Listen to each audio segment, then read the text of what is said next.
What's up, guys? Welcome back to another episode of Full Blast.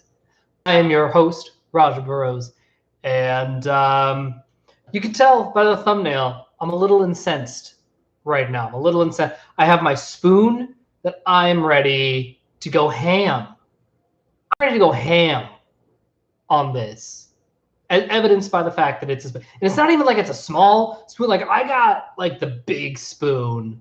We're ready to There it is. There it is. Ready to crack some skulls.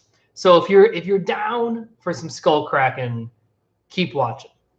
And I know that this title, obviously the title of this video, deliberately inflammatory. But on a fundamental level, I really do believe it is true.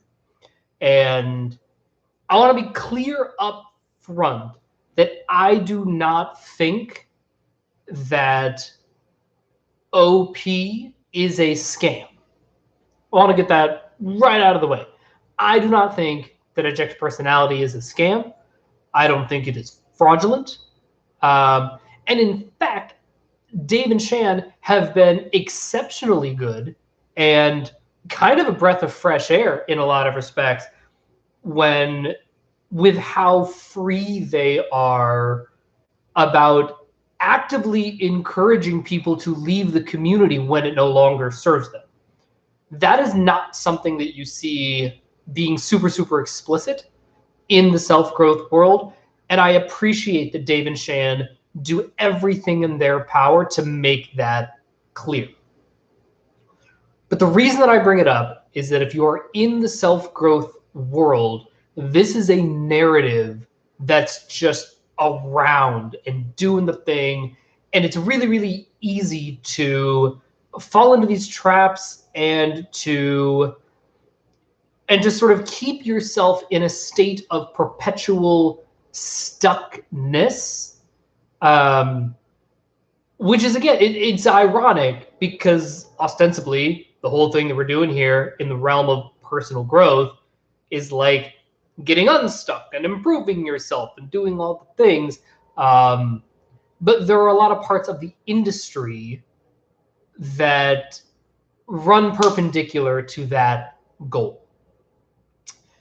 And I think that it's just the nature of industry and how industry works and just how that energy exchange is designed to happen, right? If you're an Apple fanboy, you are like the incentives are there to keep investing in Apple products and to buy into the Apple ecosystem and to rely on Apple products for as many needs as you can because they interact so well, right? If I have an iPhone and an iMac, well, iMovie is a free app on my iPhone, so I can do editing on my phone and then send it. I can do a rough cut on my phone if I want, and then send it to myself, and then edit it for real on my Mac.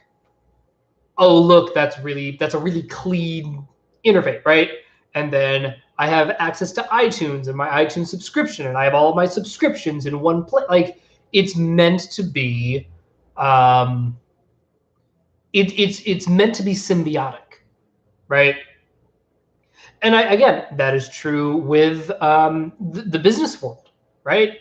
Buying into the business world, right? Whether it's PR and marketing, PR or digital marketing or sales or recruiting or whatever it may be, the incentives are there for you to get in, become entrenched in it, and then stay entrenched in it and sort of build up the industry by creating a greater reliance on your product, right? And when it comes to something tangible, I'm actually kind of fine with that. Here's why. I'm going to keep going back to Apple as the example because that is an ecosystem in which I am invested. I'm recording this video on an Apple I have a non-Apple monitor, but I mean, I have an iPhone, I have an iMac. Eventually, when I upgrade to my next Mac product, it's going to be the Mac Mini when they comes out with the M1X chip, and I could have more port. Like, I'm an Apple dude, and I'm fine with that because my identity isn't that tied to Apple products. Yes, there is certainly a component of, I mean, even just in the language that I use, I'm an Apple guy, but that's really more a function of just the marketing plus ease of communication, plus, you know, the ads from 20 years ago, I'm a Mac and I'm a PC. Like, it all just sort of, it's more of a linguistic function than anything else. I don't, as soon as Apple stops serving my needs, I'll just stop using Apple. Like, it's really simple. And in fact, I have a PC for gaming because Apple does not meet my needs when it comes to the games that I want to play. They're getting better now. This was, 5 years ago when I got, oh my God, that was 5 years ago. Damn. I've had that computer that was sitting over there for 5 years. Still runs great. Fucking kick-ass computer. But like, it's not personal. It's deliberately transactional, and I'm fine with that. Apple is fine with that. And Apple has an incentive to keep making better products to keep me invested. If Apple stopped making better products, I would stop buying Apple products and have absolutely no compunction about it whatsoever. Same with, I'm looking at my guitars. I don't have, so I played a Martin guitar for years and years and years, 15 years. I played Martins. And it had been 15 years, and I was like, you know what? This guitar is good. It is a workhorse guitar. It has served me very well. But I've had it for 15 years, and I'm ready for something different. I'm ready to, I'm a different person. I play differently. I want a different sound in terms of like, because I found that the guitar that I was on was becoming a slightly limiting factor in my ability to express myself musically. And I was like, you know what? I got this baller job. This is a good use of my time and energy and resources. So I switched to a Taylor. I have a Taylor guitar that I adore. It's an amazing, amazing guitar. And I had no compunction about that. It was fine because I just wanted a sound that Martin didn't offer. And more importantly, wasn't trying to offer. Because I wanted a sound that was like rich and resonant, and like it just had like there's a certain Taylor quality that is different from the sound quality of a Martin. Both are extraordinary. The best guitarists in the world play Taylors or Martin, like they don't, whatever. It's not one is better than the other. It's just that it depends on the sound that you want and how you play and how you attack the strings and how that's all it is. And I started thinking about the personal growth thing because a friend of mine who I talk to a lot about this, she's not in the community, but she's one of my best friends, and we talk about all of this personal growth stuff. And she was telling me about this Glennon Doyle book, Untamed, and it came out, I think, a couple of years ago. Let me actually, Janie, pull that up for me. Glennon Doyle, Untamed. Okay, so it came out in 2020. Okay, but it came out March 10th, 2020. So it came out pre-pandemic, right? And my friend was telling me, she was like, I'm reading this book and it's not hitting me. And I was like, that's really interesting because of late, Glennon Doyle in particular hasn't really been slapping for me either. And I know that she's very well known. She's very well respected. She's a voice in the community. And listen, 3 or 4 years ago when she had that talk that went viral where she was talking about like, listen, white women, the ways in which we have been, exploited and marginalized and we're subject to discrimination, that is a fraction of what women of color face. And so it's our job to support them because by supporting them, we're helping ourselves. It was a beautiful little like snippet of a talk. Loved it. Really important. But of late, I'm like, she's not really slapping for me. I was talking to my friend Ann about this. We're going back and forth. And so much of the self-growth industry is premised on working on yourself. And I know that's a duh. Yes, that is self-evident, right? But when we like really break it down, like what is it that those of us in the self-growth community are peddling, right? We are selling, whether you are paying with attention, like you are for this video, in which case, thank you very much for giving me your time and attention. Or if it is a product, or if it is whatever it may be, what we are selling is basically how to work on yourself. They are tools to help you work on yourself, to live a better and more productive life. And what we, the creators, we, the salespeople, get out of it is not, yes, certainly repeat customers. I know I'm using deliberately transactional language here to illustrate the point, right? So the bet that I am making when I make a video like this is that I will get a repeat customer who pays me in the form of attention, right? Because these videos are free to make.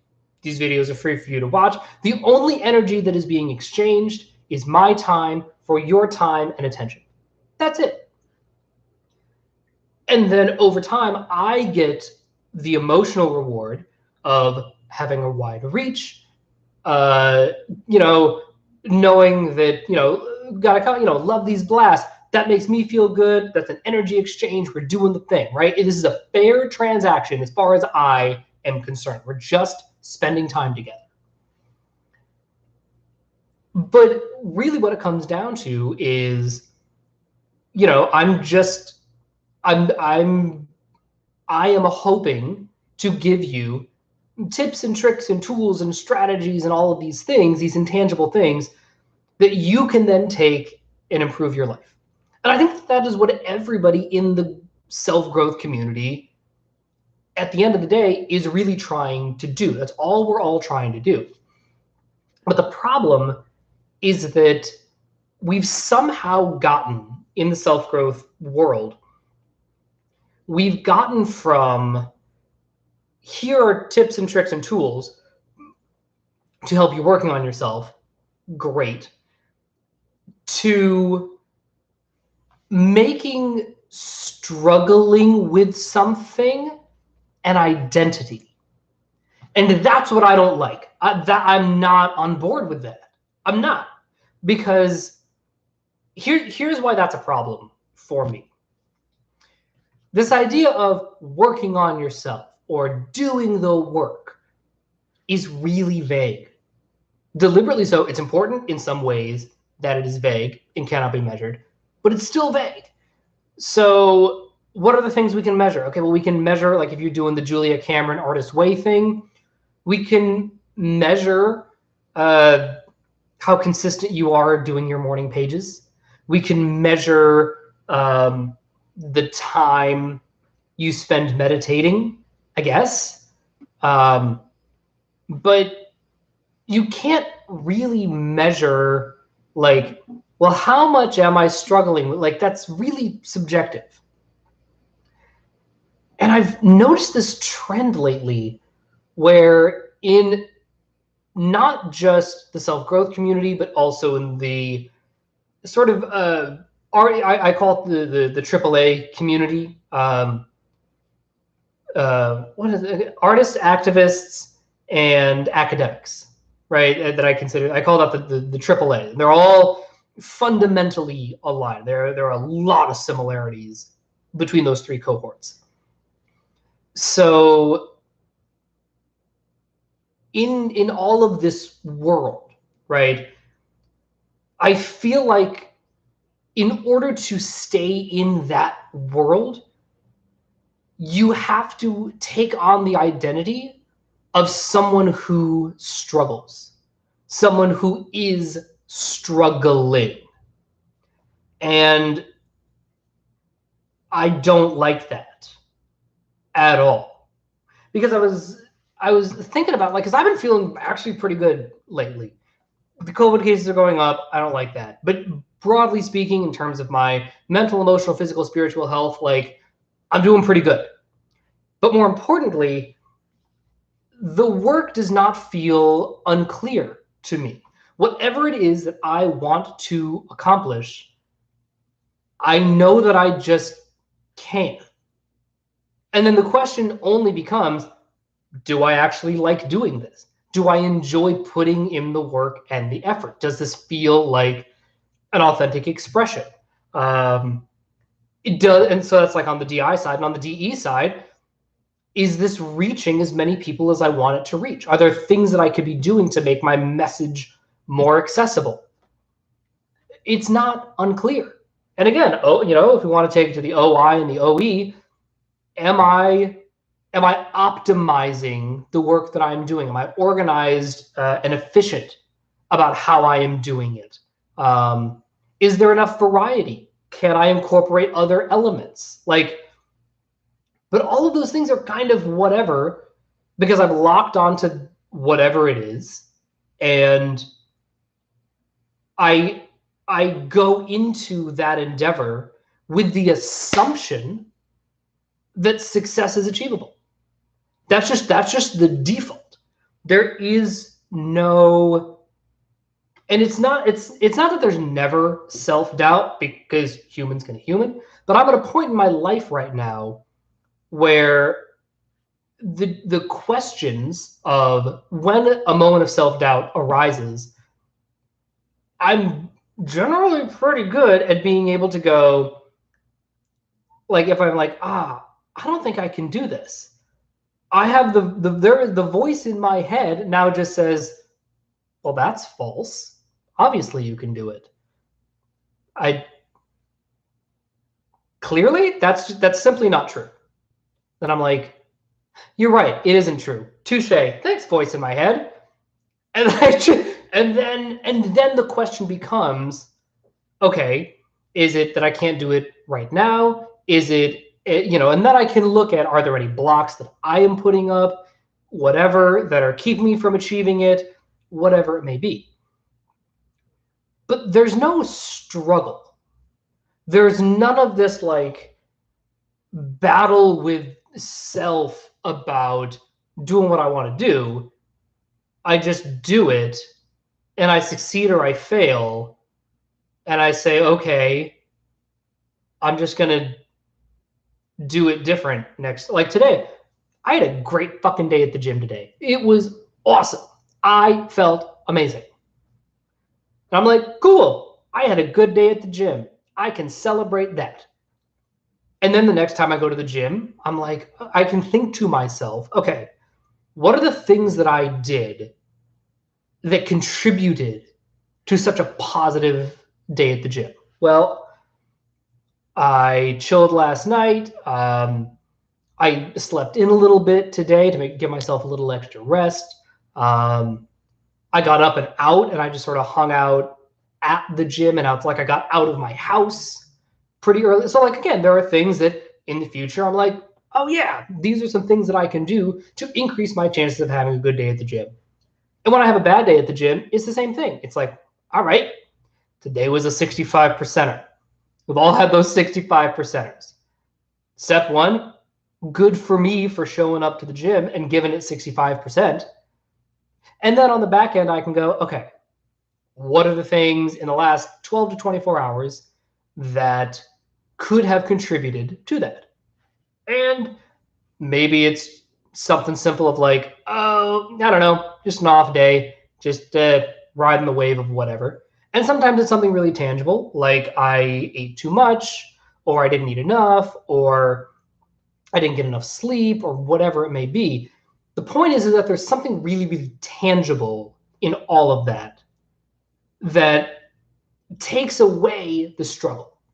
There's no feeling of struggle. I'm just doing the thing. It's not that there's no work involved, but there's nothing, there's no emotional energy attached to my success or my failure. It just is. Or if there is emotional energy attached to it, it's always positive. It's always, oh my God, that's fantastic.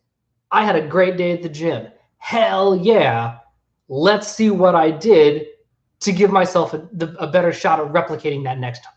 Or, all right, mediocre day at the gym. That's fantastic. I'm so glad that I have mediocre days sometimes because it's important for me to learn how to work through those. Fantastic.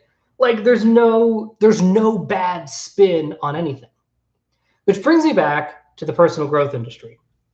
Because unlike the fitness industry, the personal growth industry only works and only makes money if you struggle. Because if you look at any self-growth book, they all say the same thing. Fundamentally, it's all about be true to yourself, be compassionate to others, be present, be mindful, and be grateful for how life is right now without worrying about how it should be. That's it. That is every book. That is a paragraph. But these books are like multiple hundreds of pages long. Let's see, actually, Amazon. Let's see how long the Glennon Doyle Untamed book. Okay. Go. We have that's the audiobook. I want paperback. Come on now. Paperback. Here we go. The paperback version of this book is 448 pages. Are you kidding me? 448 pages. Guys, we don't need 448 pages to explain this concept. We just don't. That is objectively an unnecessary number of pages. Now, that book, it's part memoir. There's other stuff going on, for sure. But even with all of that, I'm like, if it was 200 pages, I'd be like, okay, fine. That seems like a reasonable length. 195 pages of memoir and then 5 pages of less. All right, fair enough. That's fine. But I've been going through this book and just seeing a bunch of the other books that I've read in the narrative and the rhetoric is it's all built on, listen, I know you're struggling right now. If you weren't struggling, you wouldn't have picked up this book. Well, now I'm sitting there and I'm like, wait, hang on a second. So either this author is a liar or I'm struggling. One of the two. And because ostensibly I've already sunken money into buying the book, whatever, I'm like, well, I don't want to feel like I wasted $26 or however, but it was $14.99, whatever the book costs. I don't want to feel like I wasted that.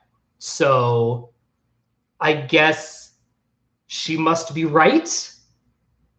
I don't know. I don't like that. It's really, really hard, even for a DI, right? It's really, really hard to be like, no, I'm not struggling, I'm fine, and then just go away. Or rather, when that happens, they'll just leave, like, they'll just fully leave. They'll be like, yeah, I don't need any of this. But to be in the world, a premise of being in the community, in the DE tribe of self-growth, people who are working on themselves, you have to adopt the mindset not only of I'm not where I want to be, which in and of itself is, I don't love it, but I get it. I'm more okay with that because it's easy enough to be like, I love myself the way I am right now, and I honor where I am, and this is the work that I want to do to achieve more, to get where I want to go, whatever, right? But you can separate that out, right? You can absolutely have, these are my goals, these are my ambitions, this is the work that I'm doing to get there, and I love who I am and where I am, and I honor the moment. Sure, we can do this. There's no contradiction there. But I feel like with so much of the self-growth stuff, it's, if you are struggling, if you don't have some gnawing void of insecurity in you, if you feel like you are a fully competent, resourceful, capable person, then there's nothing for you in this realm. And that's really hard. It's really hard to be like, oh, well, I guess I'll just go? Really? There's really nothing you can, if I have all of the, not just the tools and resources, because like, I'm reading your book because I think that you might have some tools and resources that I don't. But if the only tool and resource you can give me is how to not struggle while I'm doing the work and how to not fight against the current, then you can't help me. And what it does is, it's now we're playing the tribe game. And now there's the like, well, shouldn't you always want to be working on yourself? I mean, yes, but I don't want there to be any negative emotion attached to it. I don't want to invest in the ways in which it is difficult. Can it just be about the work? Can we do that? And listen, it's one of the reasons that I have stepped away from the personal growth world in general, is because I don't want to feel like I have to choose to struggle in order to do the work. I just want to do the work. Listen, the work is hard enough as it is. I don't want to have to fight. I don't want to have to invent a mental hurdle that to get over so that I can say that I got over a hurdle. I just want to, there are plenty, listen, here's what it comes down to. There are enough actual real hurdles in life. We do not need to add more of them or to make those hurdles bigger than they are, or to like psych ourselves up to overcome them. Now, I can totally get behind, so if I'm doing deadlifts, right, there is going to be the thing of, okay, I am going for a personal record right now. Let me clear my mind. Let me be present. Let me focus. Let me take a few deep breaths. And then I'm just going to attempt, then I'm just going to do it. I'm going to go into that deadlift with the assumption of, I am strong enough to do this. I am physically capable of doing this thing. And then we will find out over the next 5 to 7 seconds whether or not I'm right. And sometimes I'm right. Sometimes I am wrong. Either way, there was no struggle leading up to it. If you saw, I didn't actually get footage of this, but a couple of weeks ago, I went for a single rep deadlift. I was at 295. I was going for 300. And I did 295. I fucking crushed 295. Like, it was butter, that 295. Went for 300. I took some rest. I recovered. I did the thing. And then my trainer, he's filming. He's like, all right, man, we're doing the thing. And I was like, yeah, we're doing the thing. I get about 4 inches off the ground, and my body's like, no, you're not. I was like, fair enough. No, I'm not. Stepped away from the bar, took another rest, tried it again, didn't get there. And I was like, fair enough. What? Didn't happen to me today. I still hit 295. It's all good. There was no anything. There was no anything about it. There was no psych up. There was no inside my, like, it just wasn't a thing because the work was clear. And the work, when it comes to mental health, it's so easy to make it feel unclear. And I think that there are a lot of people who, consciously or not, profit on that lack of clarity and augment the lack of clarity and the parts about it that are confusing or emotionally whatever, so that, right, it's that Mission Impossible 2. I'm sure that this has happened in other movies. I'm sure it has. I only know it from Mission Impossible 2, right? So you have the Chimera and you have the Bellerophon, and the whole premise of Mission Impossible 2 is the bad guy has this virus that he's like, I'm going to release this toxic virus to the world, and he's going to sell the antidote for squigillions of dollars. So, he's going to profit off of a problem that he created. And we're not talking about, like, mass genocide here in the personal growth world, but I do think that there's a little bit of the, like, are you struggling? Are you having a really tough time right now? And you're listening to that and you're like,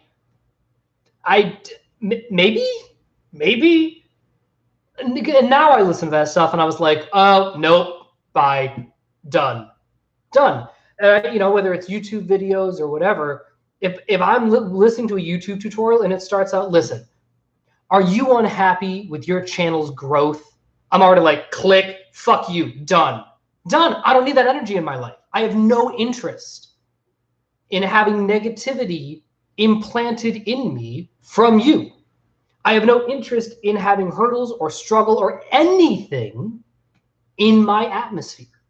No interest whatsoever. And when we're getting into, like, the tribe component of the self-growth community, I think that a lot of that tribe connection is built on this really tenuous premise of struggling and the camaraderie in being a person, who struggles. Like, the identity of a struggle busser, right? Someone who's riding the struggle bus. And once that stops being your identity, once you stop wanting that to be your identity, the self-growth world and the self-growth community falls apart. And that's not sustainable. And I'm not here for it.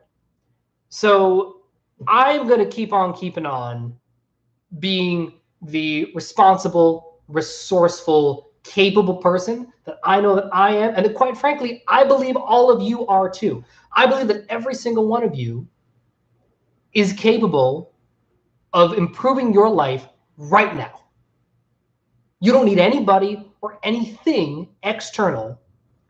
You can just start making moves, tangible moves, right now. And it doesn't need to be a struggle. It doesn't need to be hard. It doesn't need to be emotional. It doesn't need to be any of that. Like, yeah, looking for problems with are you struggling? No, it's not a fucking infomercial. And here's the thing. I get, like, if it's, are you struggling with putting together a nutrition plan that works for you, that's sustainable? Are you struggling with eating junk food?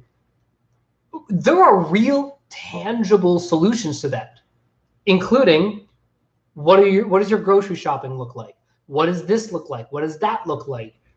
You know, are you counting your calories? Are you doing this? Are you doing that? There's a lot there that you can really, like, get granular about. And, you know, it's just not, that hasn't been the narrative in the mental health world. And it hasn't been the narrative in the self-growth world. In fact, it's gone the opposite direction of, well, if you're not in the emotional, there's a difference between, I'll end on this. There's a difference between I'm having difficulty achieving what I want because I either do lack the skills, you know, or I think I lack the skills or whatever. That's one thing. That's a really tangible exchange, right? That's like, I don't know how to meal prep. I don't understand how to count my macros. I don't understand the difference between a high fiber carbohydrate and a low fiber carbohydrate. Great. That is a concrete problem with a concrete solution. We're good. But the other stuff, the like, I don't know how to not feel like I'm struggling. There's still, I think, work that you can do. But the problem is once you start to attach, like, money to that, and once you start to attach, like, books and shit to that, now it's like, okay, well, I got to give you enough to make you a little bit better, but not change your identity of person who struggles, so that you'll buy my next book. And more importantly, so that the people who you attract and who are around you, that those other people whose identity is struggle, so that they'll also buy the book. And I'm not saying anybody's doing this maliciously, but I'm saying that is where the incentives are. And I think it's really important that those of us who are in the self-growth space, whether we are creating self-growth content or consuming self-growth content, that we be keenly aware of the incentives involved so that we can guard against them. And so that we can make the work that we want to do about the work, rather than building up our identity of somebody who's constantly imperfect and who is constantly struggling to get out of the negative emotional state of feeling like they're struggling. All right, that's all I got for today. Thank you so much for hanging out. I love seeing your comments. I love doing these videos. You guys are the best. As always, I love you. I see you. Now let's do the damn thing.